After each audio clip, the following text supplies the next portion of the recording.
Welcome to Perfection IAS. In this 67th BPSC main series, today we are going to discuss an international relation question. आज का हमारा question है India would be better served if it channelizes the global supply chain for its overall geopolitical and economic interest. Analyze the statement citing various global example in the context of India. तो ये particular question के दो segments हैं.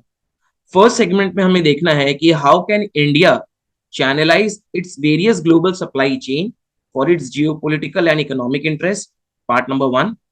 And part number 2 is analyze the statement, this upper statement citing the various global example in context of India. So in every question we will try to address each and every part. और हमें ये भी ध्यान रखना है कि हम सारे पार्ट को उसका ड्यू इंपॉर्टेंस दें. Then only we will be awarded suitable marks for it. Chaliye, let us proceed.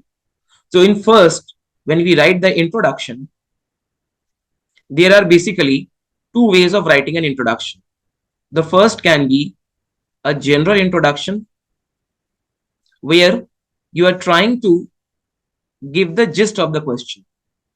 जहां पे आप gist of the question के बारे में बता रहे हैं कि ये क्वेश्चन का मीनिंग क्या है और आप फर्दर क्वेश्चन में क्या लिखने वाले.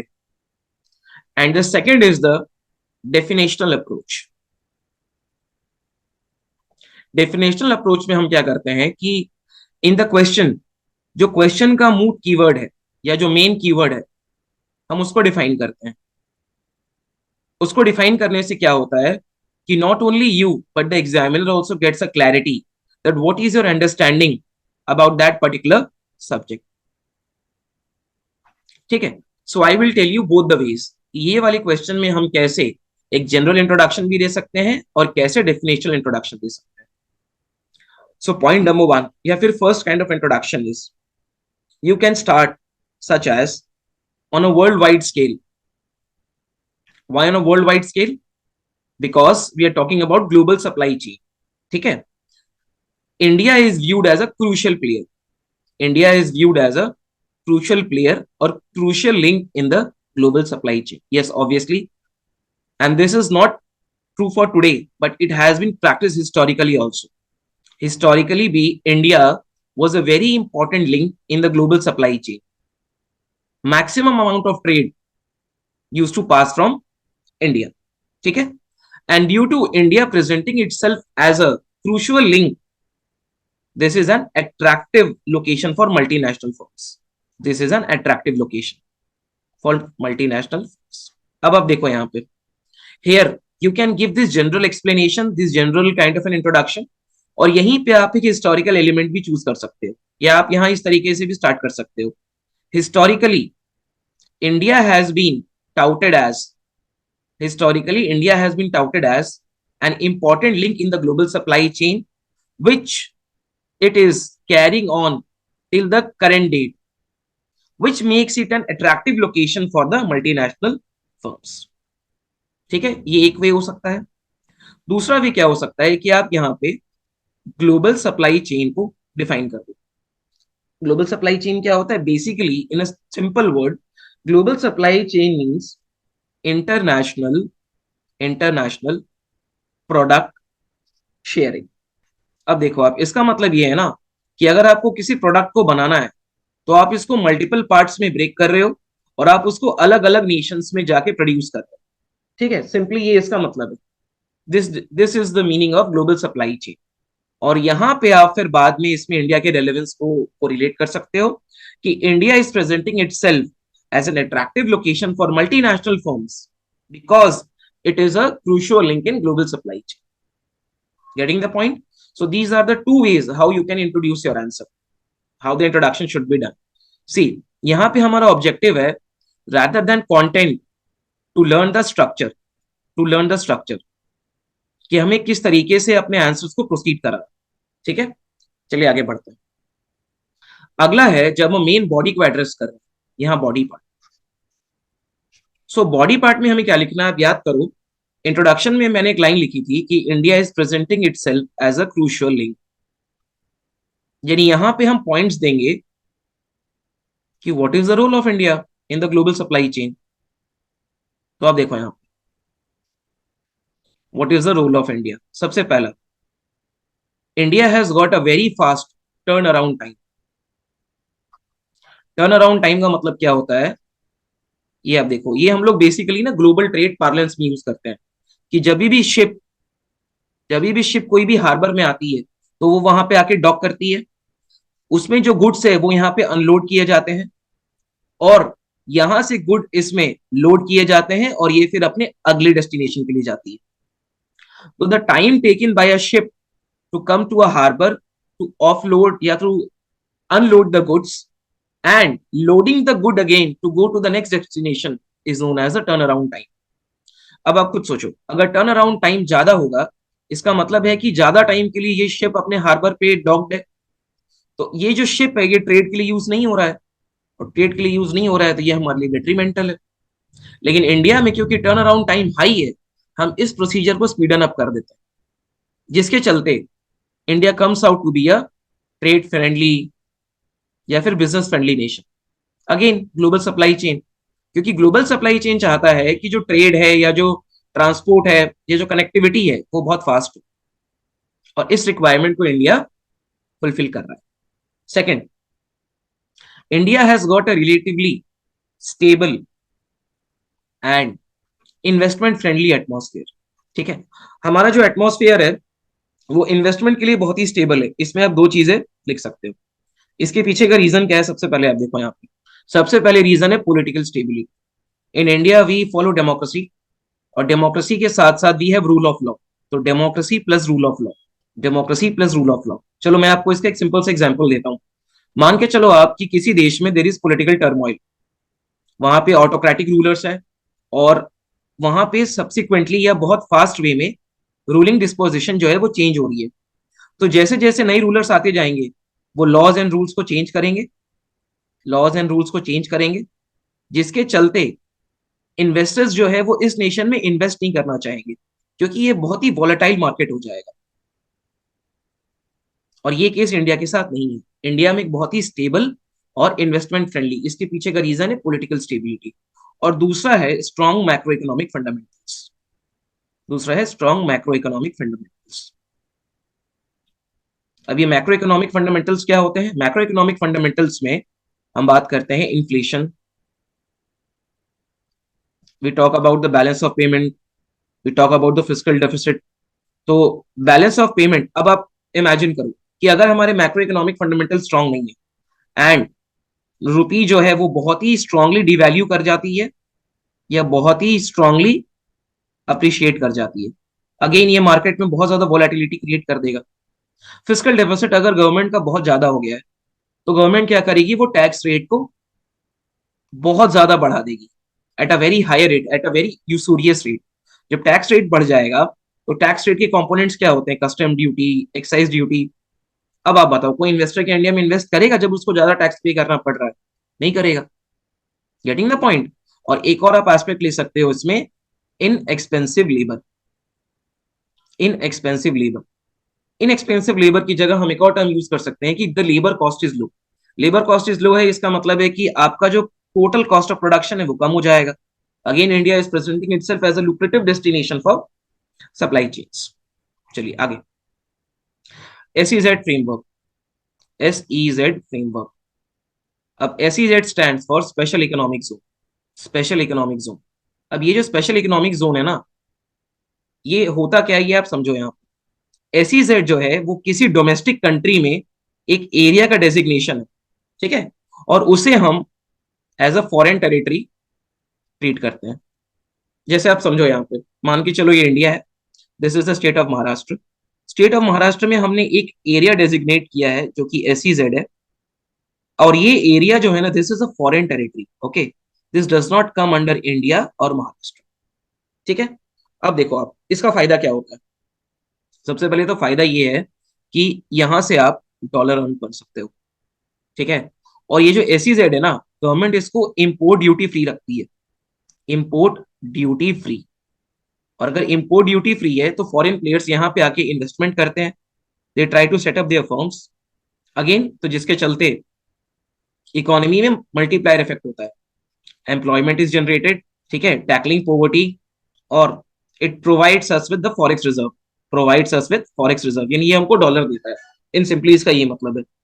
तो गवर्नमेंट ने क्या किया है ना, गवर्नमेंट ने एक import duty free SEZ create किया है, जो कि एक पैरेलल एनवायरनमेंट क्रिएट करता है, which creates a parallel environment for business friendly atmosphere, business friendly atmosphere.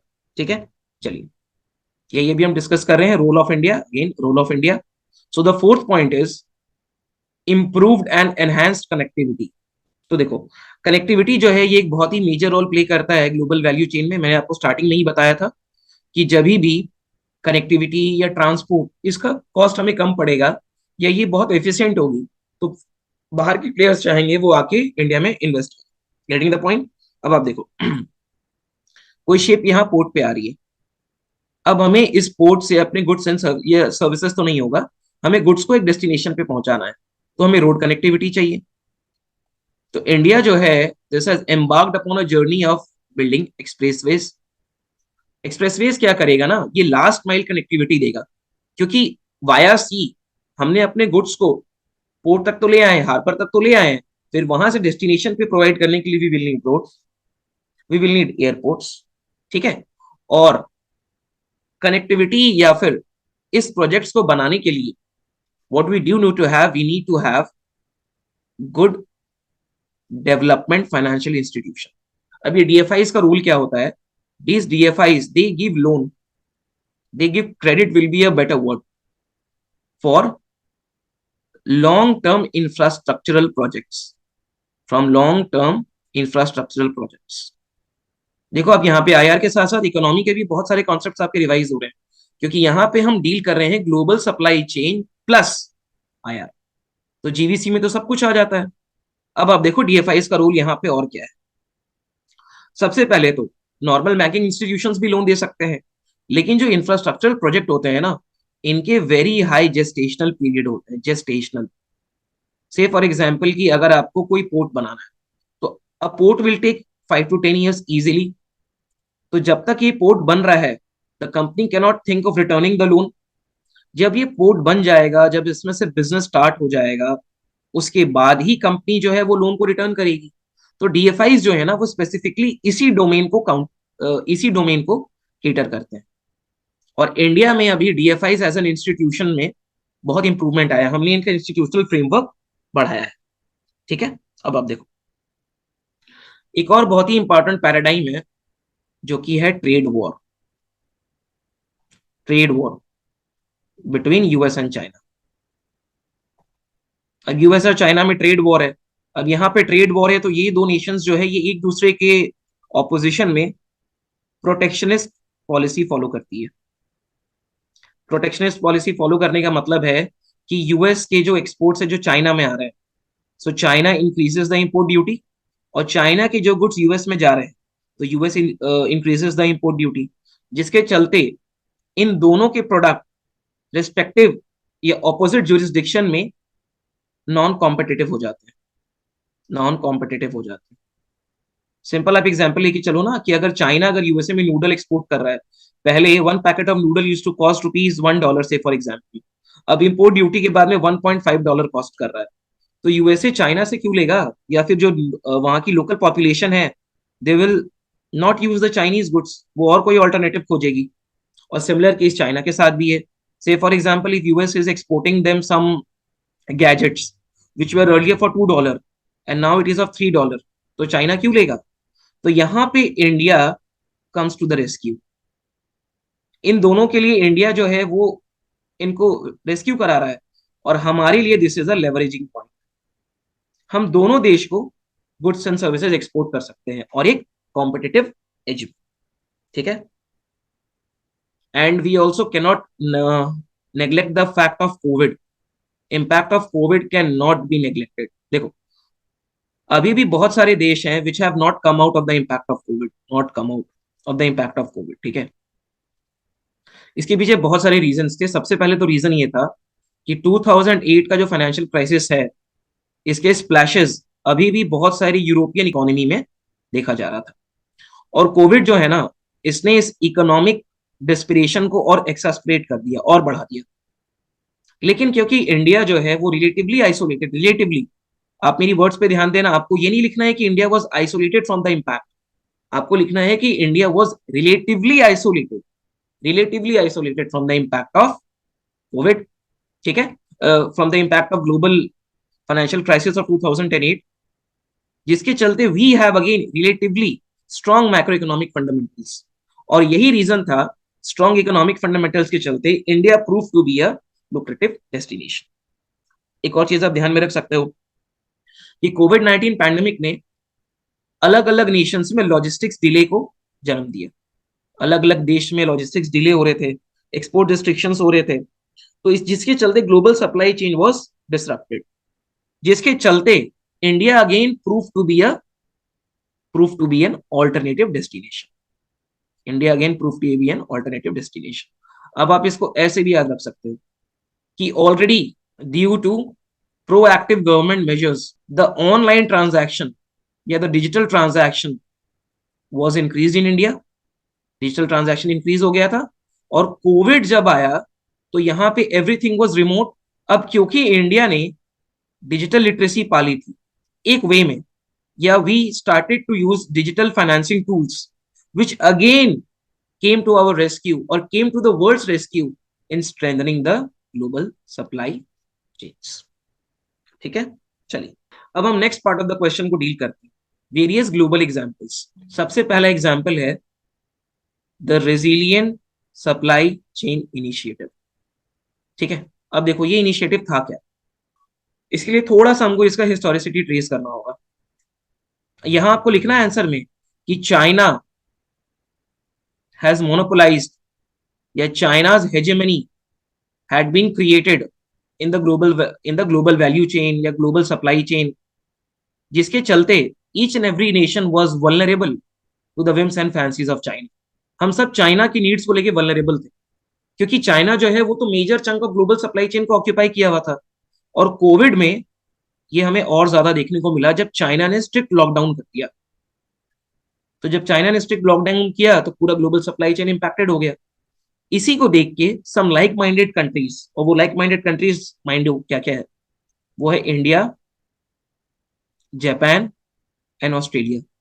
इन तीनों ने मिलके रेजिलियंट सप्लाई चेन इनिशिएटिव जो है वो स्टार्ट किया, जहां पे ये बेसिकली क्या करेंगे, they will try to decrease China's dominance in global supply chain networks, और rather create an alternate supply chain network. ठीक है, चलिए अगला आता है, next goes by the name of KMMTTP। यहाँ पे आप देखो, इसको आपको बेसिकली याद रखना है कालादान के नाम से। तो ये है Kaladan multi modal transit transportation corridor. तो कालादान तो चलो ठीक है, ये एक प्लेस का नाम है, ट्रांजिट कॉरिडोर भी आप समझ जाओगे। Now what is this multi modal? Multi modal means that we are using multiple और डिफरेंट मोड्स ऑफ ट्रांसपोर्ट। हम different modes of transport use कर रहे हैं एक सिंगल वे में, एक सिंगुलर वे में। For example, to transport a good from point A to point B, I am using waterways, I am using railways, and I am also using roadways. ठीक है, अब देखो आप ये बेसिकली है क्या, तो ये इंडिया का एक तरीका है so that India can have some better relations with ASEAN. और जब से India has not become the member of RCEP, it has become all the more important for us to have better relations with ASEAN। तो यहां पे हमने क्या किया है, हमने एक alternative route, this is an alternative route via Myanmar. और अगर ये एक ऑल्टरनेटिव रूट है जो कि नॉर्थ ईस्टर्न स्टेट्स को, रेस्ट ऑफ द वर्ल्ड या नॉर्थ ईस्टर्न स्टेट्स को विद इंडिया ऑल्सो कनेक्ट करेगा, और in a way this will improve the global supply. ठीक है, अगला देखो आप, the third point is Mekong India economic corridor. Mekong is a river, Mekong जो है वो एक रिवर है। अब ये क्या होता है, ये कनेक्ट करता है हो ची मिन सिटी, ठीक है, टू चेन्नई। और ये बेसिकली 4 मेकोंग नेशन। तो मेकोंग नेशन क्या है ना, मेकोंग इज अ रिवर, और ये जो रिवर है ये 4 नेशन से फ्लो करती है। अब आप देखो ये कौन कौन से नेशंस हैं, Vietnam, Myanmar, Thailand and Cambodia. अब ये जो 4 नेशन है, ये यहां से देखो, मैकोंग रिवर और भी नेशन से फ्लो करती है, लेकिन यहाँ पे हम इनमें स्पेसिफिकली फोकस करें। अब आपने एक पॉइंट मार्क किया होगा कि last time we are talking about some South East Asian nation, यहाँ भी हम एक साउथ ईस्ट एशियन नेशन के बारे में बात कर रहे हैं। क्योंकि अगर आप थोड़ा सा ध्यान दोगे ना, तो जो मैक्सिमम ट्रेड रूट है, जो कि बहुत इंपॉर्टेंट है, जो कि more than 60 to 70% of the global trade carry करते हैं, उनका जो चोकिंग पॉइंट है वो कहीं ना कहीं यहीं पे established. For example Malacca strait, याद आ रहा है आपको, वो यहीं पे कहीं पे स्टेशन है। सो इंडिया क्या कर रहा है, India is trying to improve upon its relation with these South East Asian nation, जिसके चलते we will have an alternative route to China, we will improve our connectivity, and also by leveraging our relation we can strengthen our hold with Malacca Strait. ठीक है, चलिए अगला है यहाँ पे। फिर आप देखो, Indo Myanmar Thailand trilateral highway. Trilateral समझ में आ गया, क्योंकि इसमें 3 नेशंस हैं, इंडिया है, म्यांमार है और थाईलैंड है। तो यहाँ पे हम क्या करेंगे, बेसिकली यहाँ पे हम एक मोटरवे कंस्ट्रक्ट करने की बात कर रहे हैं, एक मोटरवे कंस्ट्रक्शन की बात हो रही है। Again this will strengthen connectivity, this will increase the trade and all those things. ठीक है, अब एक बहुत इंपॉर्टेंट ट्रीटी के बारे में बात करेंगे, that goes by the name of BBIN। B stands for Bangladesh, this B stands for Bhutan, India and Nepal. तो यहाँ पे ना, this is a motor vehicle MVA, this is a motor vehicle agreement, this is a motor vehicle agreement. अब यहाँ पे क्या है ना, कि we are trying to build physical connection between smaller states of smaller states of Asia, या South Asia to be precise. ठीक है, हम यहाँ पे स्मॉलर स्टेट्स के बीच में एक तरह का फिजिकल कनेक्शन बनाने की कोशिश कर रहे हैं, क्योंकि already we are in isolation kind of a mode.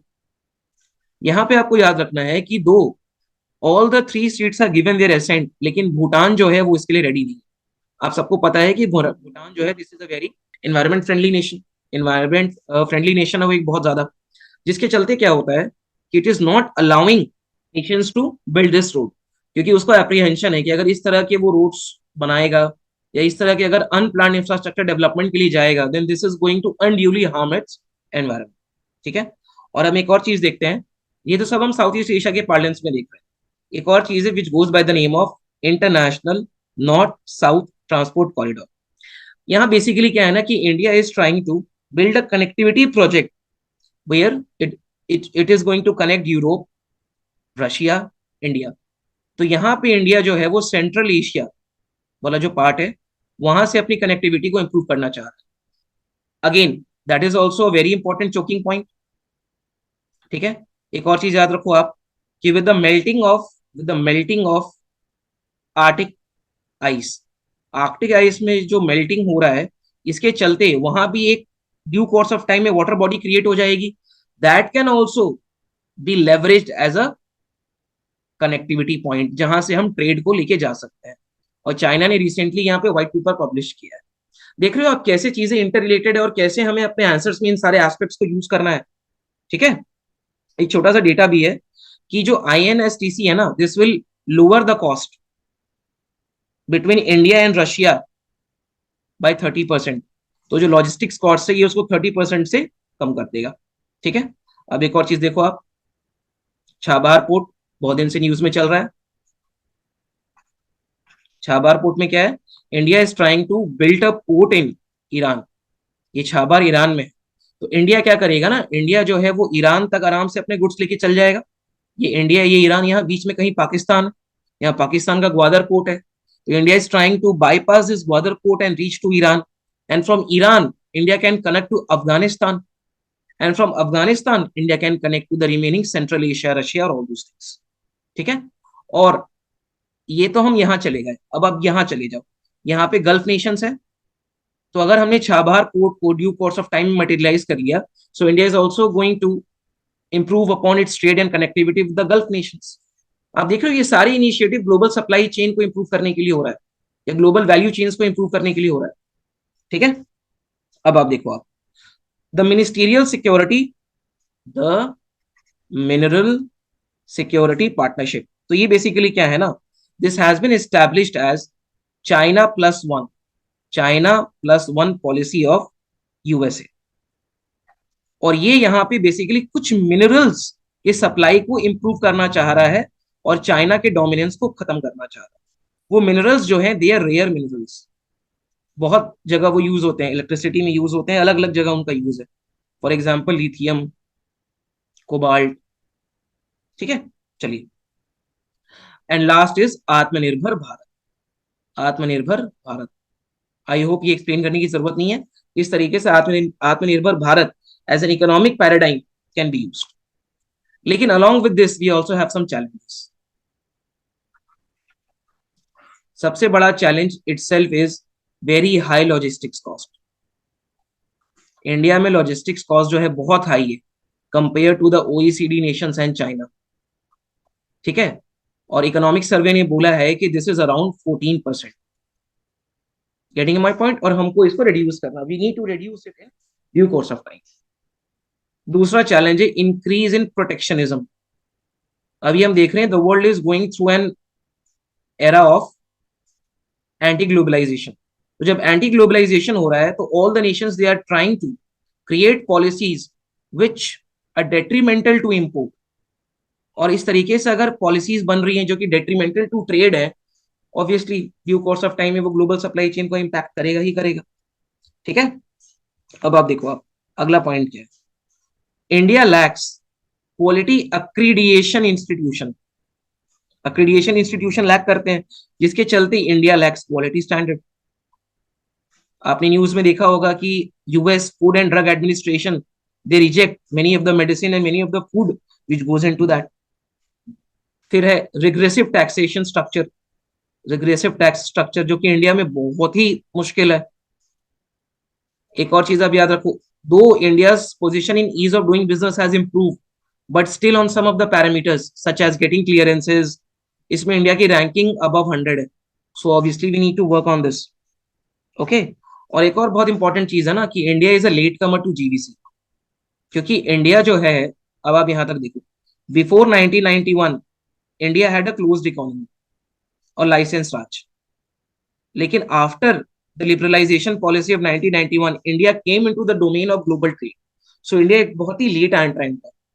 So we will need to work upon it. यहाँ पे आप देख सकते हो इंडिया ने आरसीईपी भी साइन नहीं किया है, तो एक आरसीईपी एंगल भी यहाँ पे एक्सप्लोर किया जा सकता है। ठीक है, अब हम देखेंगे कि रशिया यूक्रेन का क्या इम्पैक्ट है। रशिया यूक्रेन कॉन्फ्लिक्ट का क्या इम्पैक्ट है, एक सेपरेट नोट में। सबसे पहले ये देखो आप, ये ऑयल प्राइसेस को इंक्रीज कर रहा है। ऑयल प्राइसेस को इंक्रीज करने के चलते we can have domestic inflation. Getting the point? दूसरा देखो आप, इंडिया जो है वो सनफ्लावर इंपोर्ट करता है यूक्रेन से। अब जब यूक्रेन में कॉन्फ्लिक्ट चल रहा है तो ये सनफ्लावर इंपोर्ट जो है वो इंडिया में कहीं ना एंड हो गया है। So India is trying to find alternative routes, और जहां से हमें बहुत ही एक्सपेंसिव सनफ्लावर मिल रहा है। Again problem of inflation. फिर आप देखो सैंक्शंस ऑन रशिया। जब रशिया में सैंक्शंस लग गए हैं तो जिसके चलते it is very difficult to do trade transactions in dollar with Russia, which will again impact the global supply chain. अगर हम यूरोप में देखें तो all the energy intensive industries, क्योंकि यूरोप जो है this is relatively a colder place which needs energy for its requirement. तो जितने भी एनर्जी रिच या एनर्जी इंटेंसिव इंडस्ट्री है, फॉर एग्जांपल केमिकल्स, फर्टिलाइजर्स, उनके कॉस्ट में बहुत ज्यादा इंक्रीमेंट आया। अब आप देखो फर्टिलाइजर्स, इंडिया इंपोर्ट्स फर्टिलाइजर। अब अगर फर्टिलाइजर का कॉस्ट या कॉस्ट ऑफ प्रोडक्शन यूरोप में बढ़ रहा है तो यूरोप जो है हमको हायर रेट पे बेचेगा। Again domestic inflation. और अगर इन्फ्लेशन डोमेस्टिकली है तो इंडिया के गुड्स जो हैं वो ग्लोबल मार्केट में नॉन कॉम्पिटिटिव हो जाएंगे। India will try to increase its import duty. Again taxation structure बहुत ही रिग्रेसिव हो जाएगा। All of this will implore और impact the global supply chain. अब यहाँ कुछ हमारे पास में वे फॉरवर्ड्स भी हैं। सबसे पहला वे फॉरवर्ड तो क्या है कि India should rationalise its tax structure, अपने टैक्स स्ट्रक्चर को रैशनलाइज करो। ठीक है, go for single window clearances. Go for single window clearances, जहां पे एक विंडो के अंदर में सारे बिजनेसेस को क्लियरेंस मिल जाए। ठीक है, उसके बाद देखो, try to use diplomacy as an effective tool. जहां भी आपको लग रहा है कि प्रॉब्लम्स क्रिएट हो रहे हैं, आप वहां डिप्लोमेसी को यूज करो. Try to utilise multilateral institution. Multilateral institutions को हमको इफेक्टिवली यूज करना पड़ेगा. For example WTO and all. ठीक है. और last but not the least, India should try to develop it domestic manufacturing capability. Domestic manufacturing capability आएगा तभी तो इंडिया एक लुक्रेटिव डेस्टिनेशन की तरह बिहेव करेगा. बाहर के प्लेयर्स यहाँ पे आके अपना गुड्स एंड सर्विसेज मैन्युफैक्चर करेंगे और in a long term, yes, it will reap us great dividends. अब जब हम कंक्लूजन की बात करते हैं ना, so try to make conclusion forward looking. Again आप यहाँ पे कुछ फैक्ट दे सकते हो. For example, according to the World Bank development report of 2020, if global supply chains is utilized efficiently, then this is going to decrease poverty. ये ना poverty को decrease कर देगा. और अगर poverty को decrease कर रहा है, unemployment को increase कर देगा. Getting the point? और देखो आप, और आप इसमें क्या लिख सकते हो. सबसे पहले ये लिख सकते हो कि in this era of globalization, India cannot be a mere spectator. India खाली दूर से बैठ के देख नहीं सकता है. इसके पीछे रीजन क्या है ना, क्योंकि इंडिया के पास में global power aspiration, global power aspiration. India wants to be one of the global powers. For example, India is trying to have UNSC membership. ठीक है. अब UNSC membership के लिए दो we have greater political clout, greater cultural clout. On the diplomacy front also we are doing very well. We are a democracy. लेकिन हमें अपने economic fundamentals को पे भी काम करना है. India should become the centre point of the world, जहां पे foreign players are manufacturing their goods and goods are being transported through the Indian oceans effectively. अब तो आप देख सकते हो ना, ये जो एरिया है इंडिया के नीचे वाला, उसको नाम ही दे दिया है इंडो पैसिफिक. ठीक है. So India should try to utilise this credential which can only be done by building effective global supply chains. Okay, so this is it for today. हम अगली बार मिलेंगे एक नेक्स्ट IR की questions. Thank you very much.